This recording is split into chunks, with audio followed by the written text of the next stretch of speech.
ونستهديه ونعوذ بالله من شرور أنفسنا ومن سيئات أعمالنا من يهده الله فلا مضل له ومن يضلل فلا هادي له أشهد أن لا إله إلا الله وحده لا شريك له وأشهد أن محمدًا عبده ورسوله لا نبي ولا رسول بعده قال الله تعالى يا أيها الذين آمنوا اتقوا الله حق تقاته ولا تموتن إلا وأنتم مسلمون وقال تعالى يا أيها الذين آمنوا اتقوا الله وقولوا قولا سديدا يصلح لكم أعمالكم ويغفر لكم ذنوبكم ومن يطع الله ورسوله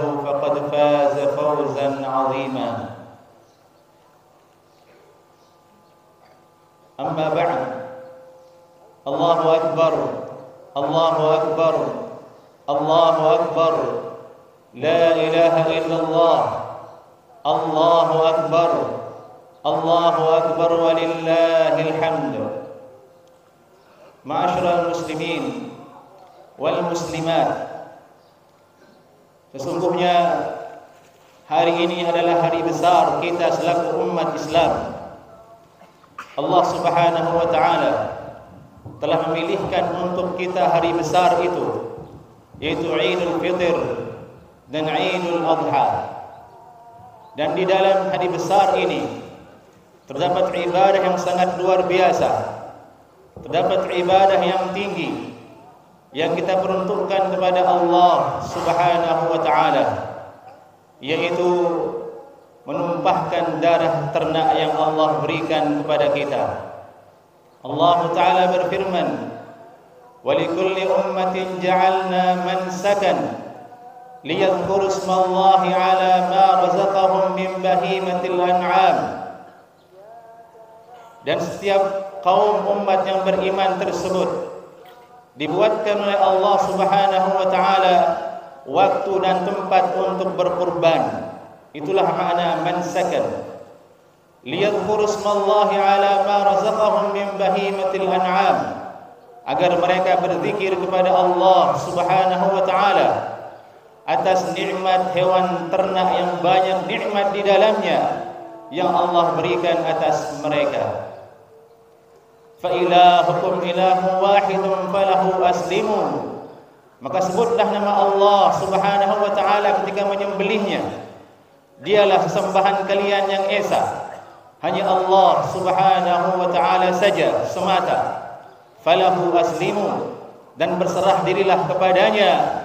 Wa basyiril mukhbitin, dan berita gembira untuk orang-orang yang taat, orang-orang yang tawadhu, orang-orang yang mengikuti perintah Allah Subhanahu wa taala. Ayat ini kaum muslimin menunjukkan bahwa hari ini ialah hari yang telah Allah tunjukkan untuk kita semua untuk berkurban, untuk menumpahkan darah hewan ternak yang Allah berikan, untuk kita berzikir kepada Allah Subhanahu wa taala, dan agar kita meninggikan kembali syiar tauhid kepada Allah Subhanahu wa taala. Ma'asyiral muslimin wal muslimat, berkurban ini ada banyak hikmahnya. Di antaranya ialah bagaimana kita memikirkan, mentadabburi dan mengikuti, meneladani esensi dari pengorbanan Nabi Ibrahim alaihissalam, di mana Nabi Ibrahim alaihissalam rela, sukacita, gembira ketika diperintahkan oleh Allah Subhanahu wa taala mengorbankan putranya Ismail, di mana putra tersebut, anak tersebut sebelumnya ialah yang sangat beliau dambakan. Allah taala berfirman tentangnya, Rabbi habli minas salihin. Itu doa Nabi Ibrahim alaihissalam. Ya Rabb, berikan kepadaku anak yang saleh. Ketika seseorang berdoa kepada Allah, menginginkan seorang anak, artinya dia ingin mendapatkan anak tersebut, dan Allah berikan kepada Nabi Ibrahim alaihissalam. Namun apa yang terjadi setelahnya? Allah ingin menguji Nabi Ibrahim alaihissalam. Allah Subhanahu wa taala merintahkannya untuk menyembelihnya. Ya bunayya, inni ara fil manami anni azbahu, fanzur madza tara. Wahai anakku, dalam mimpi aku melihat aku menyembelihmu. Bagaimana menurutmu? Nabi Ismail alaihissalam menjawab, saya akan lakukan wahai ayahanda. Satajiduni insyaallah minas sabirin. Engkau akan mendapatkan aku sebagai anak yang sabar insyaallah taala. Terjadilah hari tersebut ketika Nabi Ibrahim alaihissalam sudah siap untuk menyembelih putranya Ismail. Allah gantikan dengan dzibhin azim. Dari itu Allah berfirman, wa fadainahu bidzibhin azim, dan kami fida, kami ganti, kami tebus Nabi Ismail dengan seekor domba yang besar. Itulah salah satu asal usul berkurban.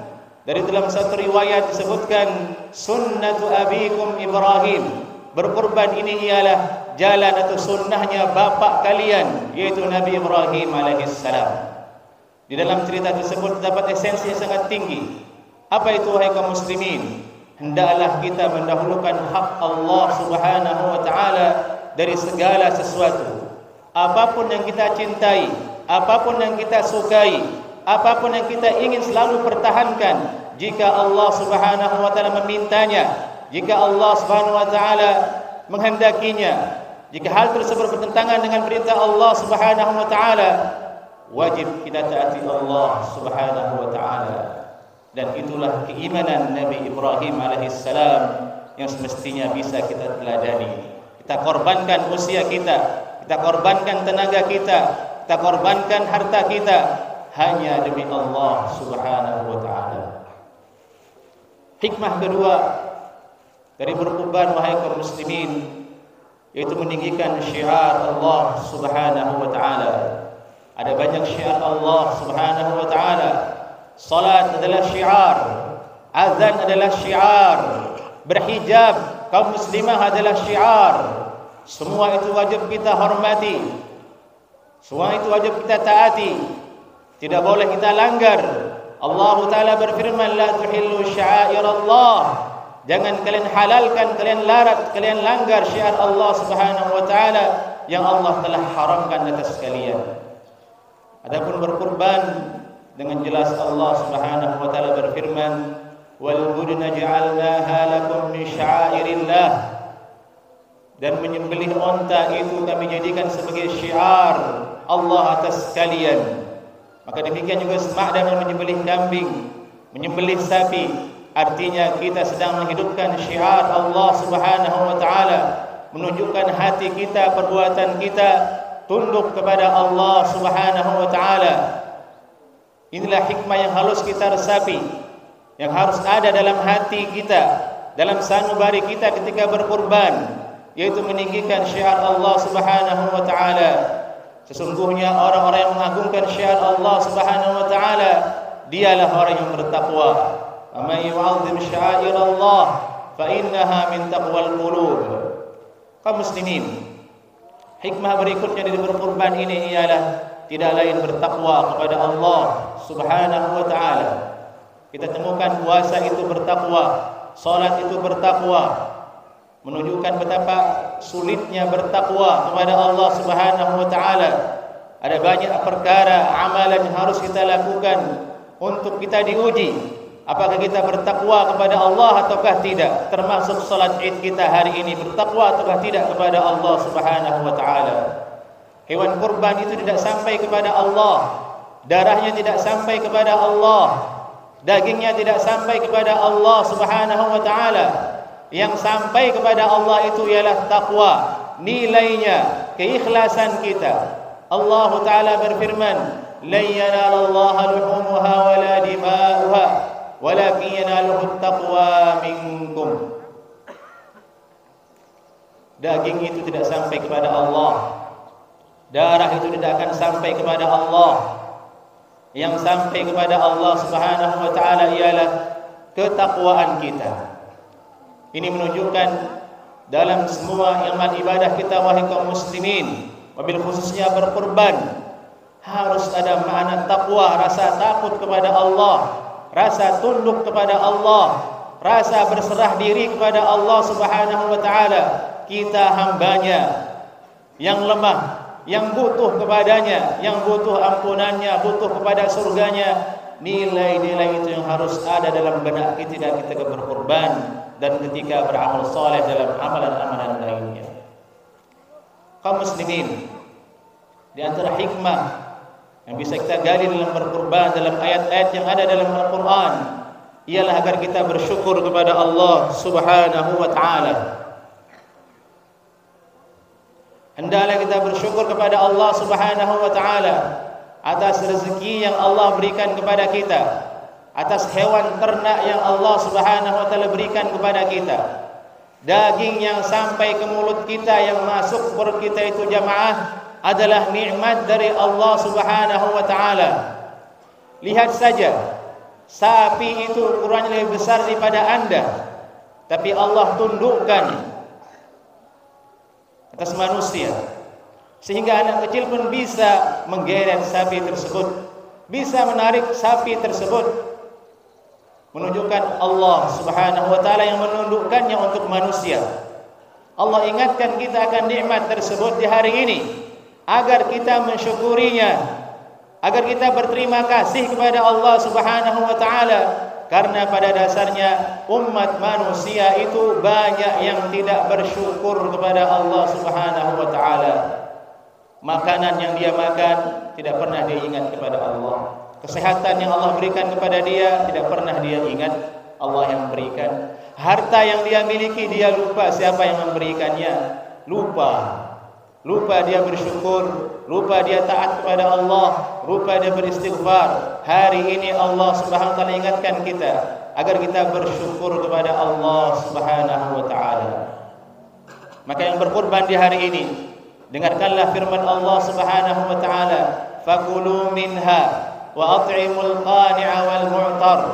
Makanlah daging tersebut, dari daging kurban kalian tersebut, dan sedekahkanlah sebagiannya, berikanlah makan sebagiannya kepada sahabatmu, kepada kerabatmu, dan kepada fakir miskin. Inilah pola pembagian kurban yang disebutkan oleh Al-Hafidz Ibnu Katsir rahimahullahu ta'ala ketika menafsirkan ayat ini, menunjukkan itulah bentuk cara kita bersyukur kepada Allah Subhanahu wa ta'ala. Berbagi, nilai berbagi. Dalam Islam tidak ada rakus, yang adalah berbagi. Dari itu Islam menyuruh berzakat, berkorban disuruh berbagi, di Ramadan disuruh zakatul fitr. Setiap ibadah itu ada nilai berbagi di dalamnya. Itulah syariat Allah Subhanahu wa ta'ala yang kemudian menjadikan umat manusia di atas muka bumi ini hidup dengan sentosa, hidup di atas keadilan. Allahu Akbar, Allahu Akbar, Allahu Akbar, walillahil hamd. Kemudian sebagai penutup khutbah ini, wahai kaum muslimin, kami ingatkan secara khusus kepada kaum muslimat, ummahat, ibu-ibu yang ada di saf paling belakang. Sungguhnya Nabi kita Muhammad sallallahu alaihi wasallam menasihati ummahat ketika Idul Adha, ketika Idul Fitr. Nabi mendatangi mereka secara khusus dan menceramahi mereka. Isi ceramahnya apa, wahai kaum muslimin? Mereka disuruh bertakwa kepada Allah. Maka bertakwalah kepada Allah, wahai kaum muslimat, wahai ummahat. Mereka disuruh bersedekah, berinfak. Maka bersedekahlah, wahai kaum muslimat, wahai ummahat. Nabi merintahkan mereka untuk beristighfar, banyak minta taubat kepada Allah Subhanahu wa ta'ala. Karena Nabi sallallahu alaihi wasallam ketika Isra dan Mi'raj, beliau diperlihatkan neraka, dan Nabi sallallahu alaihi wasallam menyaksikan yang paling banyak isi dari neraka itu ialah kaum perempuan. Dari itu kami nasihati, wahai kaum muslimat, wahai ummahat, perbanyaklah istighfar, perbanyaklah taubat kepada Allah Subhanahu wa ta'ala. Berinfaklah, tutup aurat kalian, jaga lisan kalian, berbaktilah kepada suami kalian, kelolalah keluarga kalian dengan baik dan benar, tuntutlah ilmu, dengarlah nasihat, maka anda akan selamat di dunia dan akhirat.